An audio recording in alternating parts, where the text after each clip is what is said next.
Você já se sentiu decepcionado com Deus? Já passou por um momento em que tudo o que você acreditava parecia ter desmoronado diante dos seus olhos? Foi exatamente isso que dois discípulos sentiram. Eles estavam a caminho de Emaús, com o coração em pedaços. Mas o que eles não sabiam, o que eles não viam, é que Jesus ressuscitado estava prestes a caminhar ao lado deles. Era o terceiro dia após a crucificação de Jesus. Jerusalém estava em alvoroço.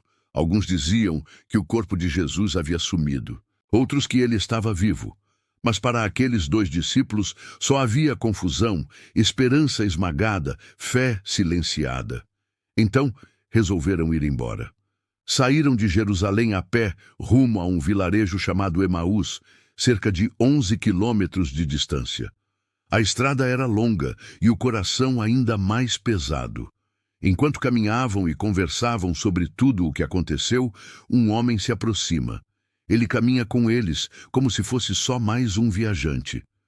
Sobre o que vocês estão conversando? Ele pergunta. Eles param, o rosto entristecido. Um deles, chamado Cleopas, responde quase indignado.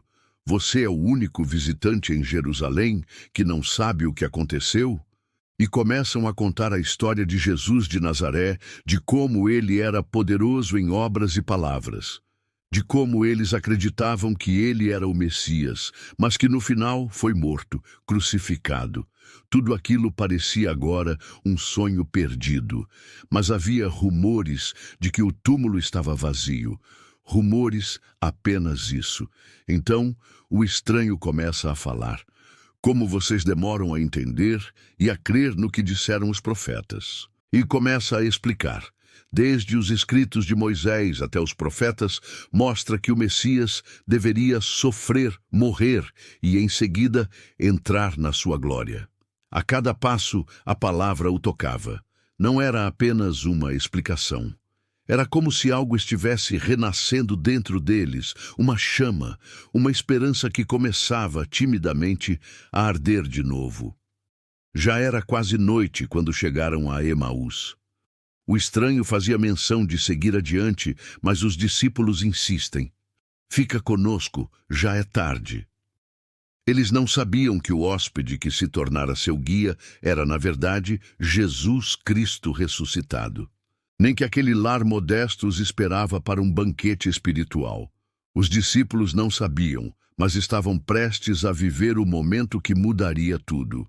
Sentados à mesa, o estranho pega o pão, dá graças, parte e oferece a eles. Foi nesse gesto, simples e profundo, que seus olhos se abriram. Não estava o nosso coração ardendo enquanto ele falava no caminho? Era Jesus, vivo, presente, real. E no mesmo instante, ele desaparece da vista deles, mas o impacto já havia acontecido. A fé havia voltado, e com ela uma urgência. Eles se levantam mesmo cansados e voltam correndo para Jerusalém. Precisavam contar, precisavam anunciar. Ele está vivo, nós o vimos. Há tantos caminhos, Emaús, que nos levam a crer que Deus está morto, que ele nos abandonou, que as promessas bíblicas não se cumprem, que os sonhos se desfazem. Nosso coração se fecha, nos tornamos céticos, descrentes, e Deus permite que a incredulidade nos domine, nos consuma, e ele caminha conosco. No silêncio da caminhada, no deserto do sofrimento, ele está ali. Questionemos, conversemos com Deus, sejamos francos, dizer a Deus o que pensamos ou sentimos, Ele está pronto para nos escutar. Busquemos a Deus na oração. A oração muda as coisas, ela move o mover do Deus vivo.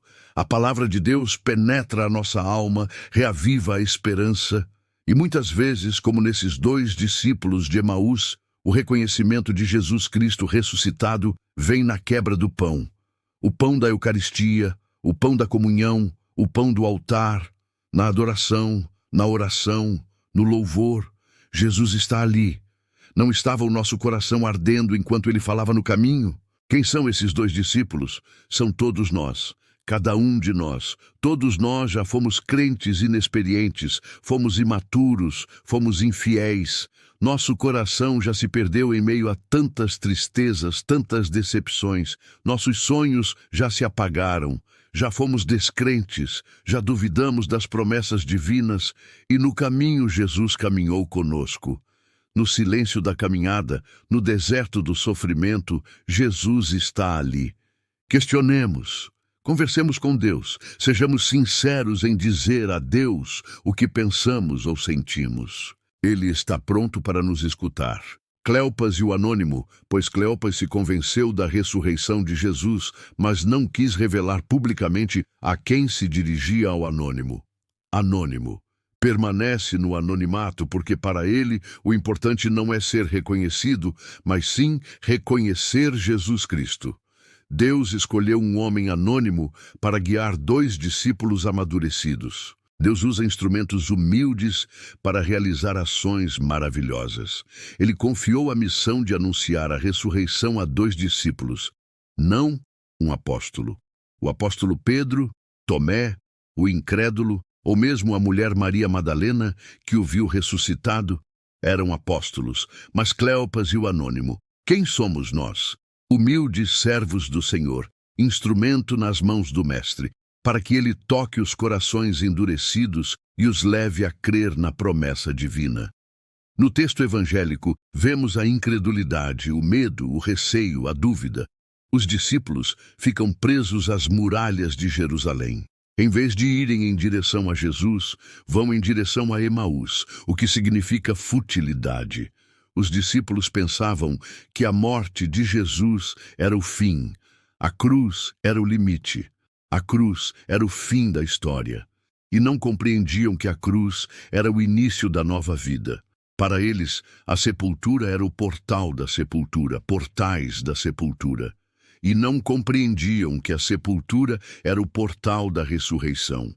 A sepultura era a cela do sepulcro, e não o berço da vida eterna. Os discípulos estavam em um processo de maturidade, crescer na fé, amadurecer na fé. A caminhada de fé exige coragem, exige audácia, exige fé. No caminho de Emaús, eles andam em direção a um local que significa sem sentido, que significa futilidade, e Jesus caminha com eles. Não estava o nosso coração ardendo enquanto ele falava no caminho? O hóspede, o anônimo, o desconhecido, Jesus. Cristo ressuscitado se apresenta. A revelação gradual, a revelação progressiva, a revelação do mistério da ressurreição de Jesus Cristo. O mistério de Deus Pai e Jesus Cristo ressuscitado. Os discípulos não o reconheceram no caminho. Os discípulos não o reconheceram no partir do pão. Os discípulos reconhecem Jesus Cristo na revelação da glória, na transfiguração, na glorificação, no momento do reconhecimento, na doçura da comunhão, na simplicidade da oração, na entrega da palavra. Eles não queriam crer, mas queriam ver. A experiência de fé exige fé. A fé se nutre de experiências. A experiência de fé nutre a fé. A fé se fortalece com a experiência da fé, confirmando a fé. Experimentando a fé. Jesus se revela aos discípulos, Jesus se revela a Tomé, Jesus se revela em profecias, em milagres, em maravilhas. Jesus se revela em suas palavras, em seu exemplo, em seu amor, na sua caridade, na sua compaixão, na sua ternura, no seu abraço, na sua palavra, na sua obra, na sua criação no céu, na terra, no mar, na montanha, na parábola, na palavra, na Bíblia Sagrada, no coração, na mente, no Espírito Santo, na igreja, na Eucaristia. Jesus se revela, Jesus se entrega. Revelação, entrega, comunhão. Jesus está na comunhão. E o convite para hoje é: sede participantes da comunhão. Abracem Jesus Cristo ressuscitado. Abracem a vida, abracem a alegria, abracem a esperança, abracem a fé, abracem a caridade, abracem a paz, abracem a oração, abracem a palavra, abracem a palavra, abracem o Evangelho, abracem a misericórdia, abracem a graça, abracem a ternura, abracem a bondade, abracem a fé, Abracem a fé, abracem a liberdade, abracem a justiça, abracem a fraternidade, abracem Jesus Cristo ressuscitado. Jesus ressuscitado está vivo. Jesus ressuscitado está entre nós. Jesus ressuscitado está no meio da nossa assembleia. Jesus ressuscitado está no meio da nossa comunidade, na comunidade de irmãos, na família, na juventude, no povo, na multidão, no coração. Jesus ressuscitado está vivo, e eu o proclamo vivo. A bênção de Deus Pai, de Jesus Cristo, do Espírito Santo, Senhor nosso, do nosso Deus poderoso. Amém. Se você gostou deste vídeo, curta e deixe uma mensagem nos comentários. Isso vai nos incentivar a criar mais vídeos como este. Se inscreva no canal e ative o sininho para não perder nenhum vídeo. Muito obrigado por assistir. Compartilhe essa mensagem com seus familiares e amigos. Ajude a levar a palavra de Deus para mais pessoas. Continue conosco assistindo este outro vídeo que aparece nesse card aí na sua tela. Deus abençoe grandemente a sua vida. Nos vemos no próximo vídeo.